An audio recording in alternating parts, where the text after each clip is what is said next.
ईमानदारी और दयालु होने का उपहार। एक बार की बात है, पहाड़ियों में बसे एक छोटे से गांव में राजू नाम का एक लड़का रहता था। राजू गांव में अपनी ईमानदारी और दयालु हृदय के लिए जाना जाता था।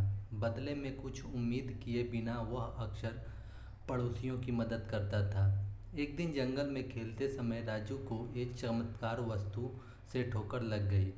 गौर से देखने पर पता चला कि वह सोने का सिक्का है। राजू बहुत खुश हुआ। उसने उसे अपने पास रखने का फैसला किया। जब वह गांव में वापस आ रहा था तब उसने देखा कि एक भिखारी सड़क के किनारे बैठा है, भोजन मांग रहा है।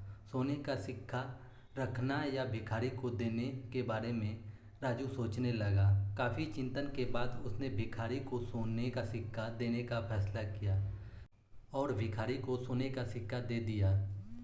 भिखारी कृतज्ञ था। उसने राजू को आशीर्वाद दिया। राजू को संतुष्टि का एहसास हुआ कि उसने सही काम किया है। उसे क्या पता था कि उसकी दयालुता का कार्य किसी का ध्यान नहीं गया है। कुछ दिनों बाद गांव भयानक तूफान की चपेट में आ गया। हवा इतनी तेज थी कि घर उड़ गए और फसलें बर्बाद हो गई। ग्रामीणों के पास कुछ भी नहीं बचा था और वे तबाह हो गए थे। इस सब अराजकता के बीच एक धनवान व्यक्ति ने गांव का दौरा किया। उसने तूफान के बारे में सुना था और ग्रामीणों की मदद करना चाहता था। व्यापारी राजू के पास गया और उसे अपने साथ गांव के चौक तक चलने को कहा।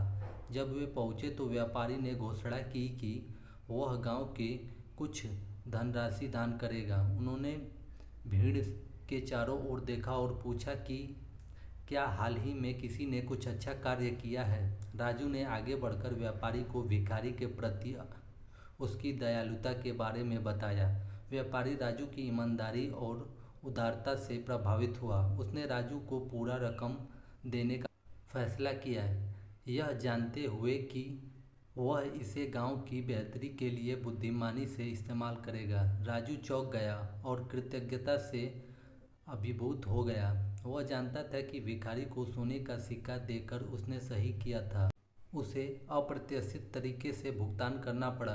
राजू के निस्वार्थ कार्य और व्यापारी की उदारता से ग्रामीण भी प्रभावित हुए। उन्होंने महसूस किया कि ईमानदारी, दया, करुणा ही जीवन की सच्ची दौलत है। उस दिन से गांव वालों ने राजू को एक आदर्श के रूप में देखना और उसके नैतिक मूल्यों के अनुसरण करना की कोशिश की। राजू की दयालुता ने न केवल भिखारी की जीवन बदल दिया बल्कि पूरे गांव को प्रभावित किया। राजू की कहानी हमें सिखाती है कि हमारे कार्यों के परिणाम होते हैं और हमें हमेशा सही काम करना का प्रयास करना चाहिए, भले ही वह सबसे आसान हो। ईमानदारी, दया और करुणा जैसे नैतिक मूल्य दुनिया में महत्वपूर्ण प्रभाव डालते हैं और हमें उन्हें अपनाने की हमेशा प्रयास करना चाहिए।